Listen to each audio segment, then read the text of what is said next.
On the Crude Truth, my goal is to bring all forms of energy to light. We talk about ESG investing on this episode of Crude Truth. In 1901, at Spindletop Hill near Beaumont, the future of Texas changed dramatically as, like a fountain of fortune, thousands of barrels of oil burst from the earth towards the sky. Soon, Detroit would be cranking out Model Ts by the millions, and America was on the move, thanks to the black gold being produced in Texas. Now, more than a century later, the vehicles are different, but nothing else has truly changed. Sure, there may be many other alternative energy sources like wind and solar and electric. But let's be honest, America depends on oil and entrepreneurs, and if the USA is truly going to be independent, it has to know the crude truth. Good morning, good afternoon, good evening, whatever time of the day you are listening or watching. Thank you as always to tuning in to another episode of The Crude Truth.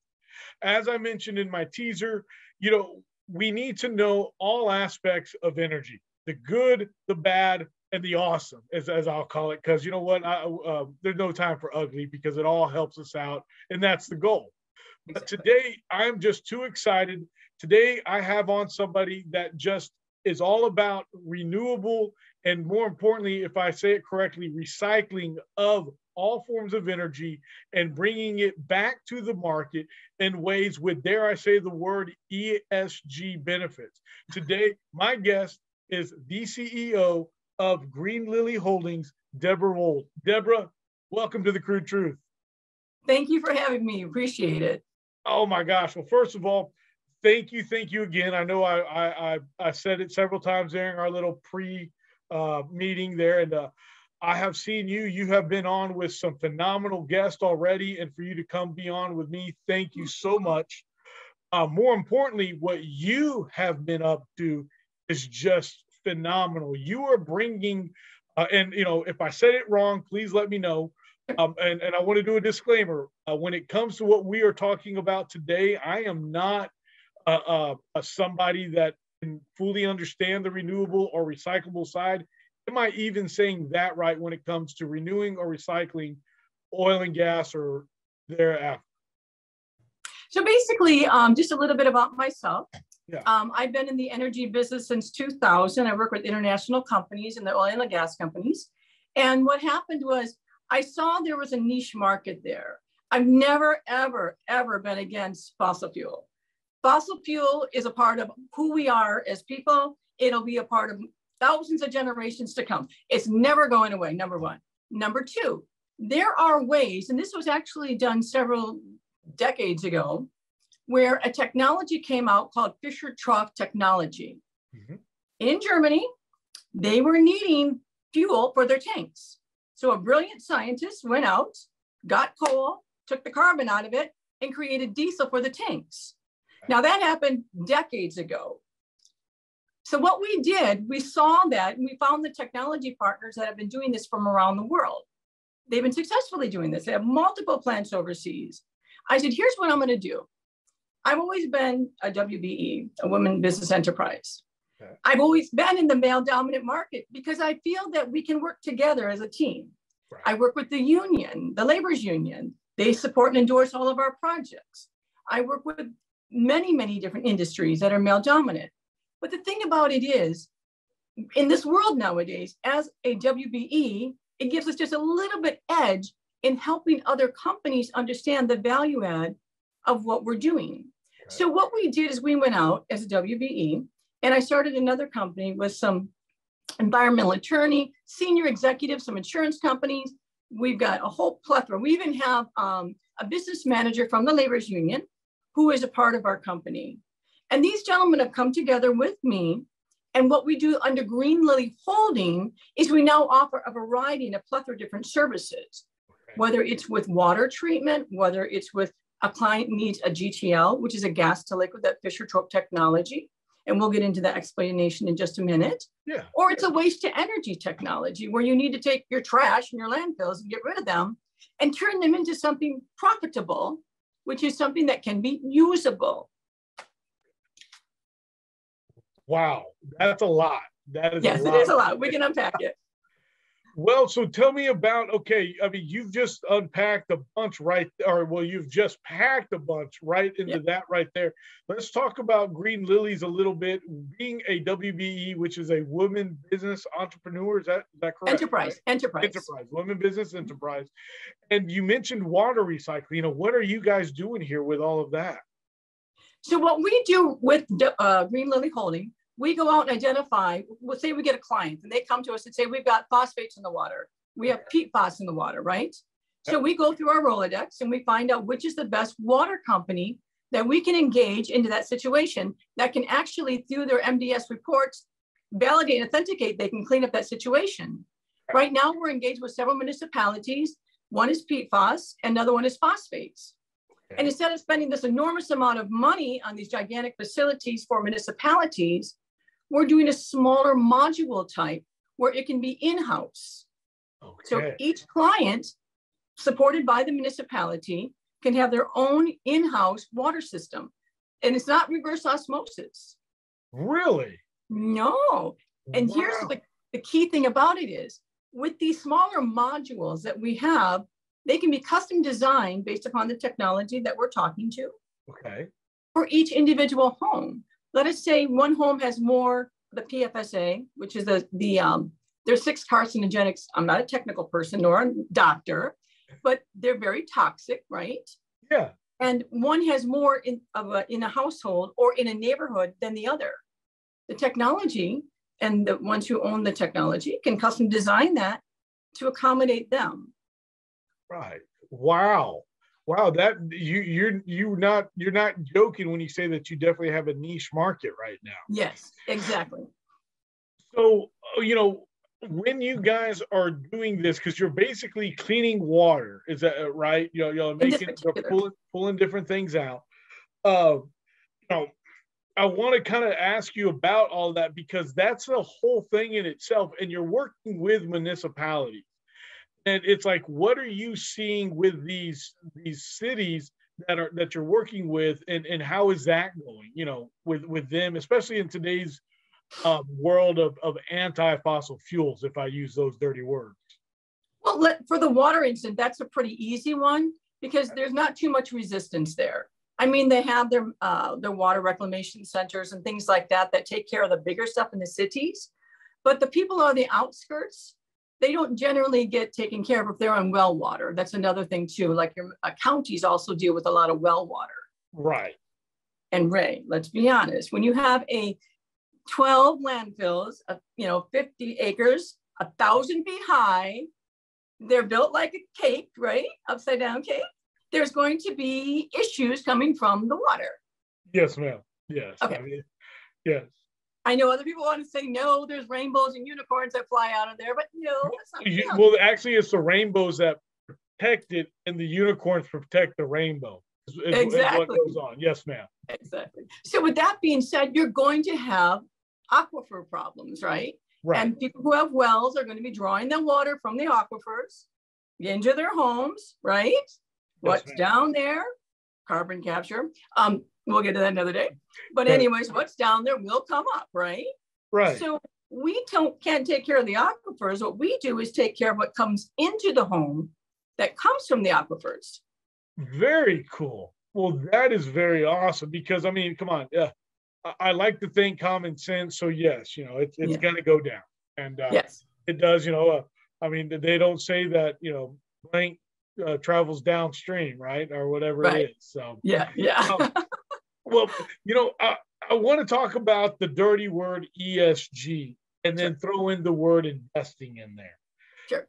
You have what I understand, and again, I am a novice today. I mean, get my clipboard out. I feel like I'm hanging out with either Dr. Tom Sting or Dr. Ed Ireland here in class right now. And so please, can we talk about that and maybe dive into, is investing in ESG ventures, products, a good thing? Because I ask that from face value, you see all the big major oil and gas companies turning away from it now because they're not making a dollar. So all that being said, let's talk about ESG investing and how it can be a benefit. Okay. Just for full disclosure, I'm not an investor. I'm not a stockbroker or any of those things like that. Just a neophyte in that area. Yes, but based upon my understanding, so we know what happened with some of the banks that invested into ESG, what happened, out there. So the key thing is for environmental social governance, that's what the title of ESG stands for. Underneath that title, and I understand why oil companies and everybody is shying away from that. It's got a bad stigma. But here's the thing. The words don't have a bad stigma. Environmental and social governance, right? But it was framed in the right way, under the right umbrella of understanding. It would be clarified more clearly, where your oil and gas companies would not be shying away. It's almost like we're painting it in black when it's supposed to be green, right?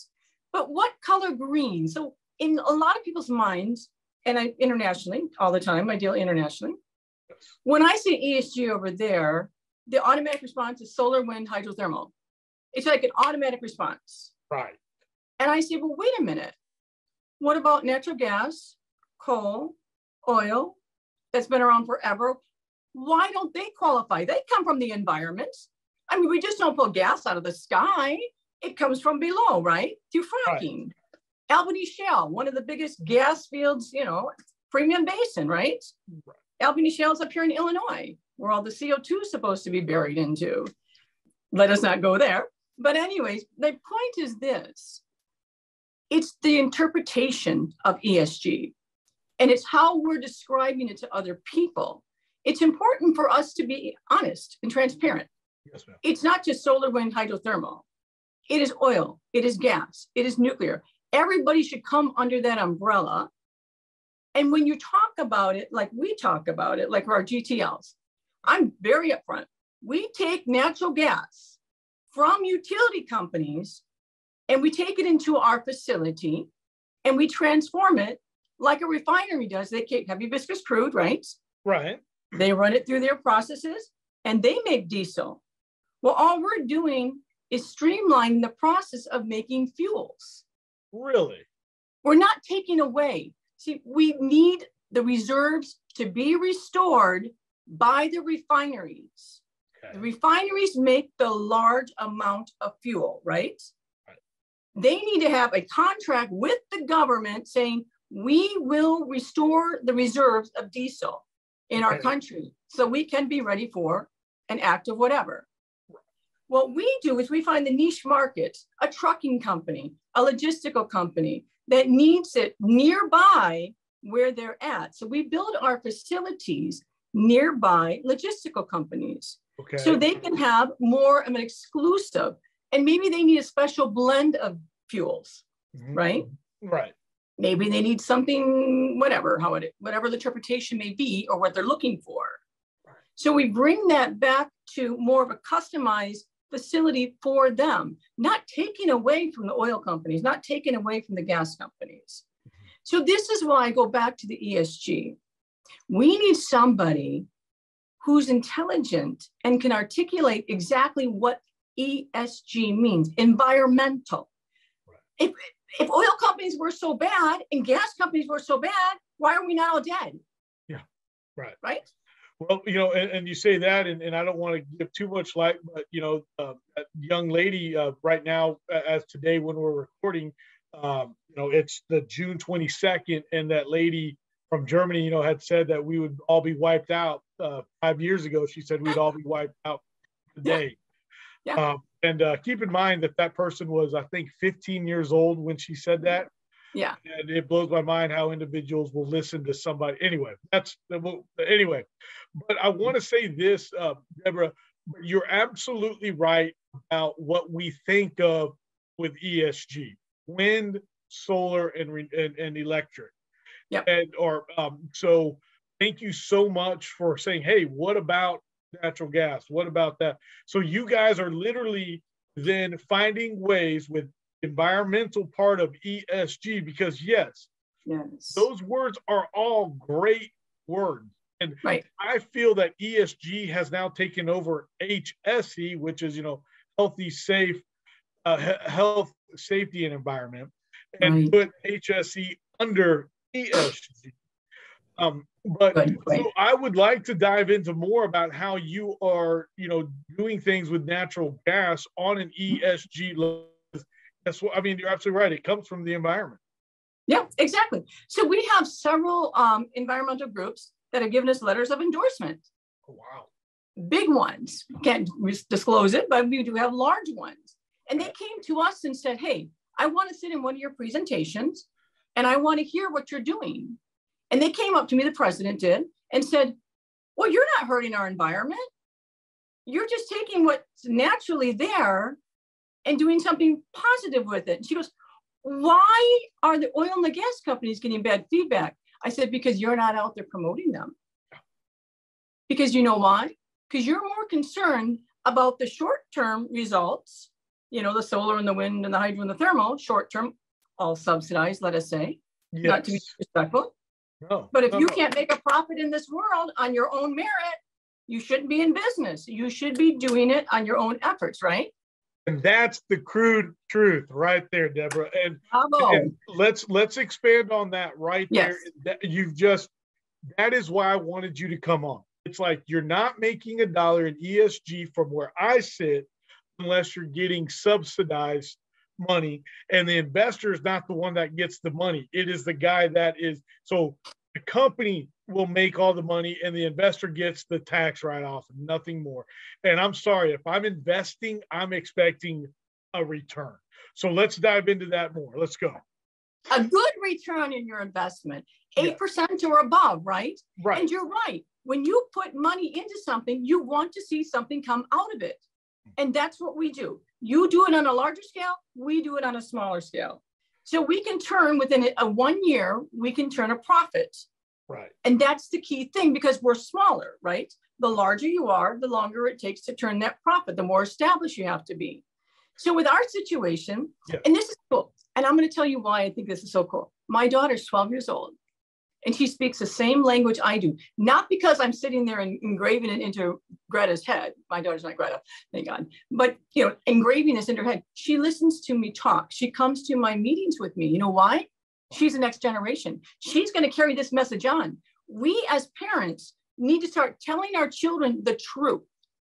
ESG is not evil and bad. Oil, gas, solar, or coal, they're not bad. What we're doing is not bad.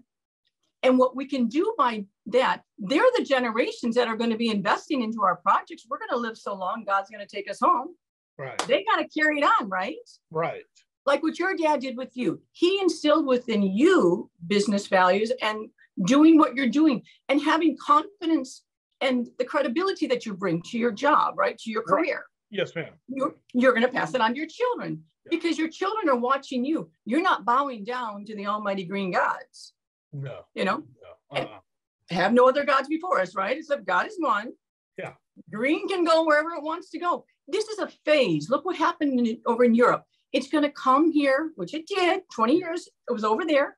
It came into the United States. We're all going green, subsidized, everything else like that. Yes, it's going to go away. What's the younger generation going to do? And that's what I do a lot. I talk to the younger generation. I say, hey, and this is another key component. We work with the unions, the labor unions. They've given us letters of endorsement from state, national, regional, and national level, endorsing our projects. Yeah. Because again, it's not about, whether someone does have behind work. It's about the quality of work. It's about what you do as quality. It's about what we do as quality.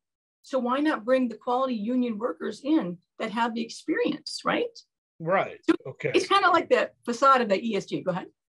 Well, no. I think what you're saying here is excellent. And I like how you're bringing in, one, God, because, I believe in God and I believe, that Jesus died for my sins. And, Amen. And, I believe that all day long. And it's interesting when you first said, and I want to talk about this just for a second, getting off top, that you go, my daughter speaks the same language as me. First, I'm here thinking, what other language do you speak? I was about to ask you, like, okay, is it German? Is it this? But then you talk about business language.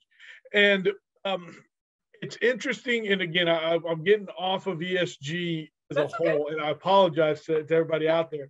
But I was in church just this past week talking about, or I wasn't talking, the preacher was talking about King Solomon. Yes. And, he wrote Proverbs or with a group of people, he helped write Proverbs and all that. Yes. And they just talk about how you're teaching your kids how to be an example, or you're being an example for them. Yeah. And, I do believe in allowing my son, because I have an 18-month-old, and that he's going to go down his own path. I believe that. Yeah. But also, the days of my dad was a shoemaker, my grandfather was a shoemaker, those are all gone. Okay. Right. And we're losing out on trades also. Oh, right? That's a whole other thing. Okay. Sure. But I think really what we are losing more than the fact that shoemaker is the values of being in business. Yes. And how to conduct great business. I tell people all the time, I still love a handshake. However, yes. You have to have it on paper, that handshake now. Yeah. So the value of business is very important. So I think what you're saying right there and bringing in the next generation is so crucial. And I'm going to throw out a crazy idea is you mentioned, ESG was in 20 years ago was in Europe. Now it's here today. And maybe that's why we have so many fads that come back every 20 years, because we're not teaching people this has already been there, done that. It didn't work then, and it's not going to work now. People are trying to maybe reinvent the wheel with certain things, and it's not working. So 100% agree, because it's like we went to the Ozarks and we were driving down and we saw the solar fields and the wind fields, and my daughter's like, what are they trying to do? Yeah. They look ridiculous because they're taking away, this is her, 12 years old. They're taking away space that you could grow food for human consumption. Yep. The solar, you can't drive your tractors underneath it because they're ground level. Again, taking away food for human consumption. And she says, Mommy, I think we're more concerned about what we're getting from the government. And she goes, well, isn't you and every other business the government? Aren't we taxpayers? Yeah. I'm like, where did you learn that economics at 12 years old? But this is coming out of her mouth because she's listening and understanding that in order to put food on the table, you have to do something beneficial that someone else needs, a service provided. Yeah. And you're absolutely correct on that. We do need to train up our children, not just in the business side, but morally speaking. Yeah, absolutely. I'm so proud of her because she knows that she's a girl. She doesn't need to be told this. And God bless everybody who's confused. That's okay. Yeah. You'll figure it out. Just like with the ESG. Yeah. They've got to figure it out faster though. Yes. Right? And let's get back into you and how it is that you and your company see. Let's talk about that if you don't mind. Sure. No. And can you give me an example? Because I feel like I think people want to know, well, how is it that they're getting a return? And then I sidetracked this there. So getting back, how is it that you're getting a return for individuals in a 12-month time using oil, natural gas, and coal as an ESG product?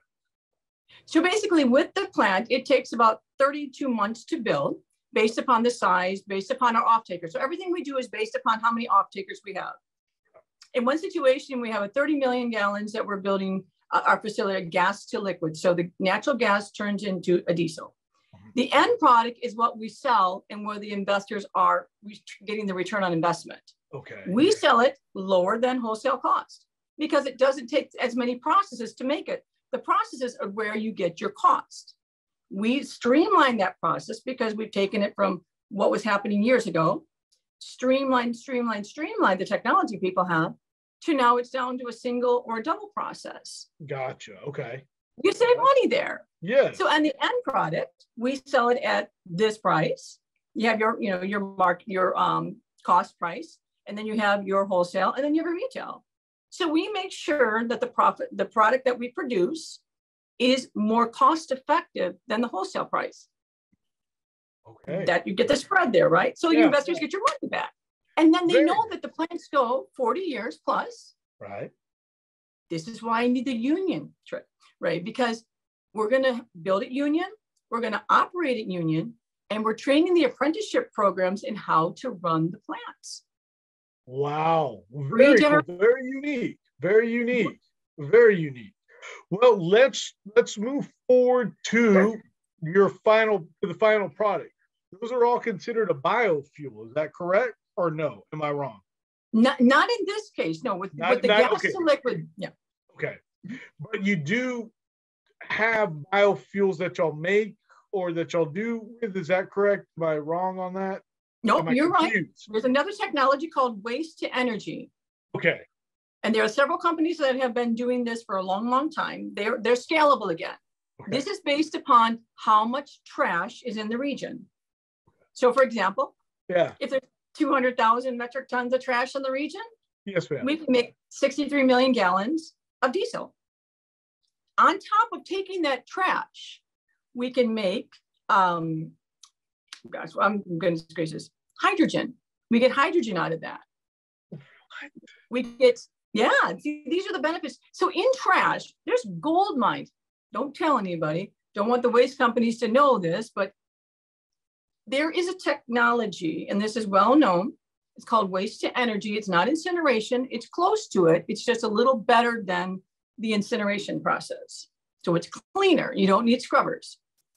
That transforms trash, carbon-based, right? Whatever carbon base is in the trash.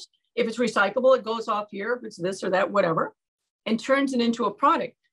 So if we knew that we could take our piece of paper, trash, whatever it may be, and that can be transformed into fuel, there's a value add. So it is recyclable in essence. Wow. So under the umbrella of biofuel, because it's made from trash.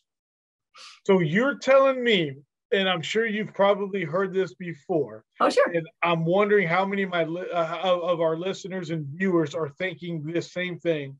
Right. That the character Doc Brown in Back to the Future Part 2 was right. Are you familiar with that scene where he literally shows up and says, "I need fuel," and is digging in the trash can and taking a beer can, a banana peel, and just shoving it down into something? Well, not bad. Well, in essence, it's similar. So the trash comes into the facility. It gets sorted out, whatever's carbon-based. Tires are a great source of fuel, right? Carbon-based. Yeah. We got to have hydrocarbons to make, we got to have oil to make tires. Absolutely. Okay. So we sort that all out and take out of there what we can use. It then goes to what we call a catalyst. In that catalyst, through a heat mass balance, an energy mass balance, it breaks it down and then it I'm not a technical person again. The technology partners say it transforms it into drop-in market fuels. Yes.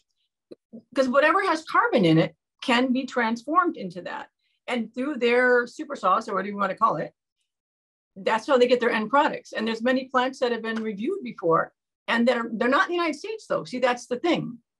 This technology is being brought into the United States through our company. And there are other companies out there, too, that are giving a good, a Charlie try on everything.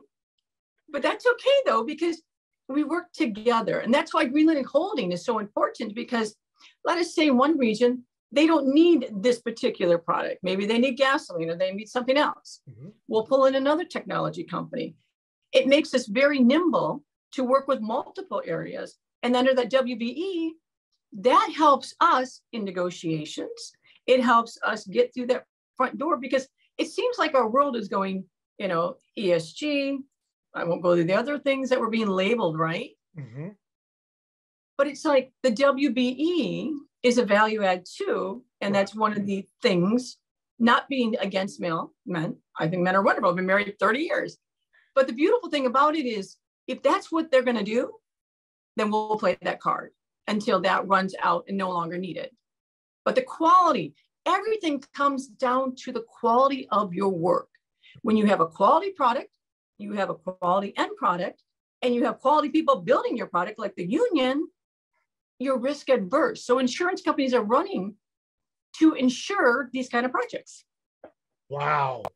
You have taken what would seem like a bad word for somebody in the oil and gas industry, in ESG, and have really been able to then use it to the advantage of not only a business world, mm-hmm. but for the advantage of the environment everywhere by continuing to use oil, natural gas, and coal, and just creating more energy. And I think that is awesome. I mean, Deborah, I cannot thank you enough. Wow. You have definitely made, my mind is going in so many directions right now. Now I've got some other stuff I want to talk about, and not right now. I feel like every single little topic that we've talked about, from Grenelily Holdings to how to invest in these different projects, and then of course the waste to energy. Those could be each their own little segment on the CRUDE TRUTH little show. And I think what you've done, I hope today, is really just open up everybody's mind to ESG, at least in a friendly way. And make it, I guess, a positive in the oil and gas industry.